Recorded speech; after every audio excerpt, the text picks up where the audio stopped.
Hello my dear student, आप सभी को मेरी तरफ से जय मां सरस्वती। तो स्टूडेंट, आज की इस क्लास में हम क्लास 12 हिंदी के मोस्ट इंपॉर्टेंट टॉपिक जो कि है मुहावरे और लोकोक्तियां, वाक्यों में त्रुटि मार्जन और अनेक शब्दों के लिए एक शब्द तथा अनेकार्थी शब्द, मैं इनके लिए 10 क्वेश्चन लेकर आया हुआ हूं। और आई होप मैं कह सकता हूं कि आपके बोर्ड एग्जाम में इन्हीं 10 मार्क्स में से एक एक या दो दो क्वेश्चन आपको अपने क्वेश्चन पेपर में देखने को मिलेंगे। तो आज का ये जो सेक्शन है बड़ा ही इंपॉर्टेंट है, इससे आपके 10 मार्क्स क्लियर होंगे। तो आप लोग लास्ट तक बने रहिए, मैं जो आपको कराने वाला हूं वही आपके बोर्ड एग्जाम में पूछा जाएगा। तो थोड़ा ध्यान से देखिए। पहला जो पूछा जाता है वो पूछा जाता है आपके बोर्ड एग्जाम में कि जो मुहावरे का वाक्य प्रयोग करके उनके अर्थ लिखिए। जो आपके जो मुहावरे दिए रहते हैं उसमें आपको वाक्य प्रयोग करके उनका अर्थ लिखना रहता है। तो मैं 10 लेकर आया हुआ हूं और आप लोग देखिए, बड़े ही इंपॉर्टेंट प्रीवियस ईयर में पूछे गए ये मुहावरे हैं, तो आप लोग बहुत ध्यान से देख लीजिए। तो जो पहला है वो है कि अपना उल्लू सीधा करना। अपना उल्लू सीधा करना, इसका अर्थ क्या होगा?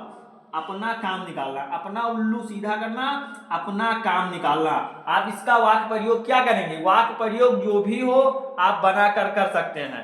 तो इसका जो वाक्य प्रयोग है वो लिख सकते हैं आप सभी लोग कि आजकल लोग अपना उल्लू सीधा करने के लिए किसी को हानि पहुंचा सकते हैं। जो आज के जो लोग हैं वो अपना उल्लू सीधा करने के लिए किसी को भी हानि पहुंचा सकते हैं। जैसे वाक्य प्रयोग आप ऐसा करिए जो थोड़ा अपडेटेड हो, देखने में एग्जामिनर को थोड़ा इफेक्टिव लगे, फिर आपको पूरे नंबर मिल जाएंगे। तो बड़ा ही इंपॉर्टेंट है ये, आपके 2016, 17, 18, 19 में सब में पूछा गया है। तो आप लोग इसको ध्यान से तैयार कर लीजिए। नेक्स्ट है कि अपने पैरों पर खड़ा होना। अपने पैरों पर खड़ा होना का अर्थ क्या होगा? स्वावलंबी होना।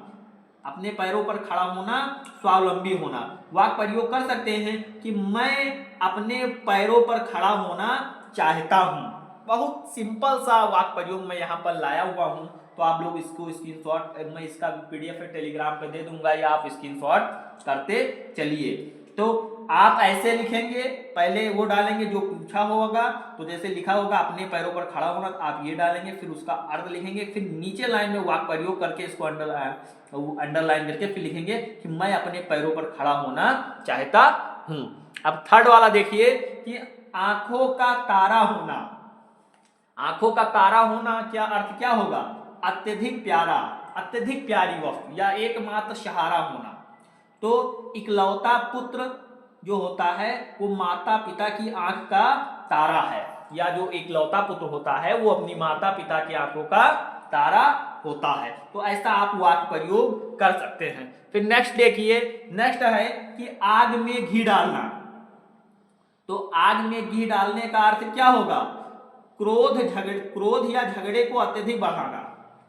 वैसा अर्थ से ही स्पष्ट है कि आग में घी डालना क्रोध को, मतलब कि झगड़े को अधिक बढ़ाना या चुगली करना, यही सब इसका अर्थ होता है। तो लिख सकते हैं आप इसका कि वह अक्सर चुगली करके आग में घी डालने का काम करता है, या फिर अपने हिसाब से कुछ भी बनाकर लिख सकते हैं। तो ये भी बड़ा ही इंपॉर्टेंट मुहावरा है, तो इसको थोड़ा ध्यान से देखिए। ये आप तैयार करके जरूर जाएंगे, ये आपके बोर्ड एग्जाम में 100% पूछा जाएगा। तो अब आई होप कि आपको जो 4 क्वेश्चन वो क्लियर हो गए होंगे। अब आप लोग 5वां क्वेश्चन देखिए, वो है कि ईद का चांद होना। ईद का चांद होना, कई बार बहुत दिनों बाद दिखाई देना या कभी कभी दर्शन देना। जो ईद का चांद होना, कई दिनों बाद दिखाई देना। तो इसका वाक्य प्रयोग आप क्या कर सकते हैं कि नौकरी लगने के बाद जो राम है वो ईद का चांद हो गया। नौकरी लगने के बाद कुछ भी लिख सकते हैं, जो श्याम है या वो है वो ईद का चांद हो गया। तो ऐसा आप कुछ लिख सकते हैं। ये बड़ा ही इंपॉर्टेंट है, हर बार पूछा गया है। तो आप लोग इसको थोड़ा ध्यान से तैयार कर लीजिए। नेक्स्ट है कि ऊंट के मुंह में जीरा। ऊंट के मुंह में जीरा, अर्थ इसका होगा कि आवश्यकता से कम मिलना। ऊंट के मुंह में जीरा, आवश्यकता से कम मिलना।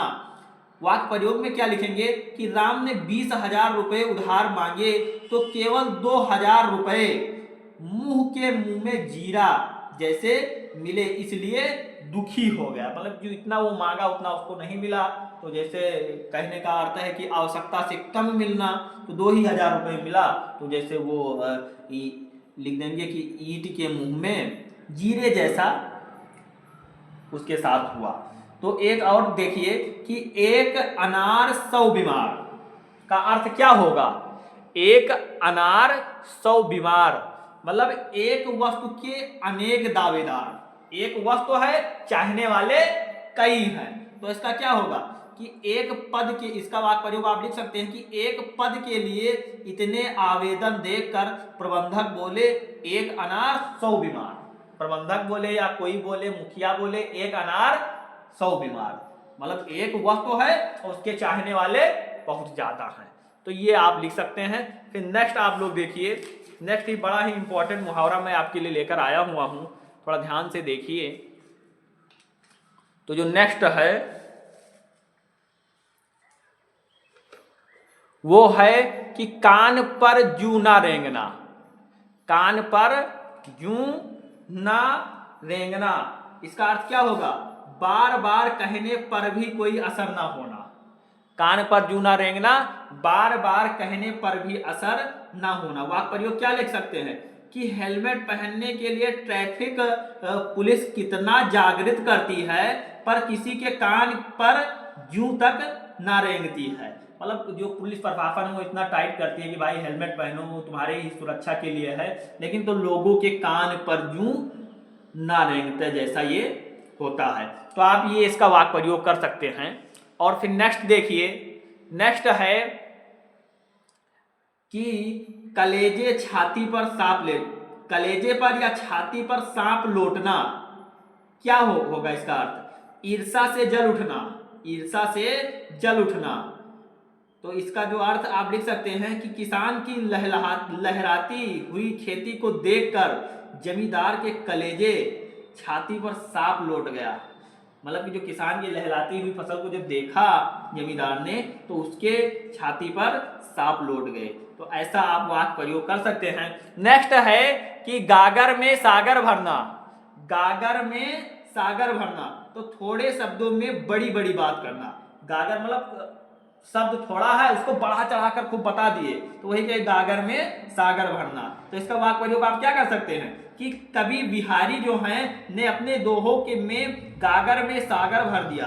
जो दो छोटे छोटे से दोहे हैं उन्होंने इतना अर्थ भर दिया कि एकदम गागर में सागर भर दिया। किसने, कवि बिहारी जी ने। तो ये 10 इंपॉर्टेंट मुहावरे थे। एक दो और है, थोड़ा देख लीजिए कि है कि चोरी की दाढ़ी में तिनका, चोर की दाढ़ी में तिनका, दोषी सशंकित रहता है। जो दोषी है वो सशंकित, मतलब जिन्होंने गलती किया है, जो चोर जिन्होंने चोरी की है उसको भय रहता है। कहने का मतलब ये है कि तो वाक्य प्रयोग कर सकते हैं कि राम की पुस्तक खो जाने पर अध्यापक ने छात्रों की तलाशी शुरू की तो मोहन के बस्ता खिड़की से बाहर फेंक दिया। तो अध्यापक ने कहा चोर की दाढ़ी में तिनका, मोहन ने पुस्तक उठाई है। तो ये आप लिख सकते हैं या अपने हिसाब से कुछ भी लिख सकते हैं मुहावरे। और फिर नेक्स्ट है कि दांतों तले उंगली दबाना। दांतों तले उंगली दबाना, चकित रह जाना। वाक्य प्रयोग आप कर सकते हैं कि अजंता की गुफाओं को देखकर दर्शक दांतों तले उंगली दबा लेते हैं। तो ये जो थे ये आपके महत्वपूर्ण जो मुहावरे थे, आप लोग इसको तैयार करिए। फिर अब हम नेक्स्ट देखेंगे। हाँ, तो नेक्स्ट आपको वाक्यों में त्रुटि मार्जन देखना है। आपको अशुद्ध शब्द दिया रहेगा, उसको आपको पढ़कर अपने हिसाब से शुद्ध करना रहेगा। 2 मार्क्स आपको मिलेंगे। तो कुछ मैं इंपॉर्टेंट लेकर आया हुआ हूं, 5 लेकर आया हुआ हूं, जिसको आप देख लीजिए। आपको आइडिया लग जाएगा कि कैसे इस क्वेश्चन को हल करना है। तो वाक्य आपको दिया रहेगा, अशुद्ध वाक्य जो है आपको दिया रहेगा कि हमारा लक्ष्य देश की चौमुखी प्रगति होनी चाहिए। हमारा लक्ष्य देश की चौमुखी प्रगति होना चाहिए। तब आप इसको शुद्ध कैसे लिखेंगे ये थोड़ा देखिए। शुद्ध शब्द है कि जो हमारा लक्ष्य है वो देश की चौमुखी प्रगति होना चाहिए। हमारा लक्ष्य देश की चौमुखी प्रगति होना चाहिए। तो ऐसा आप शुद्ध कर कर लिख देंगे। अब आप लोग देखिए कि जो है अशुद्ध शब्द है वो है क्या आप पढ़ लिए हैं। क्या आप पढ़ लिए हैं, तो इसका शुद्ध शब्द आप क्या लिखेंगे? लिखेंगे क्या आपने पढ़ लिया है। कौन सा सही है? ये वाला सही है, ये वाला सही है। तो ऐसा अशुद्ध दिया रहेगा, आपको शुद्ध करके लिखना है। तो क्या आपने पढ़ लिया है, ये बहुत ही सिंपल है, आप पढ़ते ही जान जाएंगे कि इसमें क्या शुद्धियां हैं। लेकिन मैंने सोचा कि अगर कुछ एग्जाम्पल से आपको जब मैं नमाजा करा दूंगा तब आप एग्जाम में बैठेंगे तो आपको कोई दिक्कत नहीं होगी, इसलिए मैं यहाँ पर लेकर आया हुआ हूँ। सिंपल है बट देखना जरूरी है। क्या आप आ सकोगे? क्या आप आ सकोगे? तो इसका जो शुद्ध होगा वो होगा क्या आप आ सकेंगे। ये शुद्ध है और ये अशुद्ध है। नेक्स्ट देखिए कि प्रधानाचार्य अध्यापक को बुलाए। इसका शुद्ध क्या होगा कि प्रधानाचार्य ने अध्यापक को बुलाया। तो ये इसका शुद्ध होगा। तो आप इतना ही शुद्ध करेंगे, आपको 2 मार्क्स मिल जाएंगे। बड़ा ही इंपॉर्टेंट सेक्शन है, देख लीजिए, आपके हर एक डाउट क्लियर होने चाहिए क्योंकि आपको बोर्ड एग्जाम में देना है, वहां पर कोई दिक्कत ना हो। नेक्स्ट एंड लास्ट देखिए, आपको आइडिया हो जाएगा। राजेश को, विजय को और विकास को कल मैंने साथ साथ देखा था। शुद्ध क्या होगा कि मैंने राजेश, विजय और विकास को कल साथ साथ देखा था। इस तरीके से लिखेंगे तो शुद्ध होगा। तो आई होप कि आपको वाक्यों में त्रुटि मार्जन बहुत अच्छे से समझ में आ गया होगा। अब आप लोग नेक्स्ट, अब आपको देखना है कि वाक्यांश। एक वाक्य के लिए आप अनेक शब्दों के लिए एक शब्द आप कैसे लिख सकते हैं। जैसे एक शब्द दिया होगा, उसको एक वाक्य दिया होगा, उसको पढ़कर आपको उसके एक अर्थ लिखना है। वाक्यांश का अर्थ 2 मार्क्स में पूछा जाता है। थोड़ा 10 मैं लेकर आया हुआ हूं जो कि आपके बोर्ड एग्जाम के दृष्टि से बड़ा ही इंपॉर्टेंट है, तो थोड़ा देख लीजिए। वो है कि जो स्त्री कविता लिखती हो उसको क्या कहते हैं। जो स्त्री कविता लिखती हो उसको क्या कहते हैं? कवित्री कहते हैं। उसको कवित्री कहते हैं। जिसे काटा ना जा सके वो क्या है? उसको अकाट्य कहते हैं। क्या कहते हैं? जिसे काटा ना जा सके वो क्या है? अकाट्य है। जिसकी पहले कोई आशा ना हो, जिसकी आशा ना की गई हो, उसको क्या कहते हैं? उसको कहते हैं आशातीत। उसको क्या कहते हैं? आशातीत। जो दिखाई ना दे उसको क्या कहेंगे? जिसे देखा ना जा सके उसको क्या कहेंगे? आदृश्य। जिसको देखा ना जा सके उसको क्या कहते हैं? आदृश्य। जो जाना ना जा सके वो क्या है? वो अज्ञेय है। जो जाना ना जा सके वो अज्ञेय है।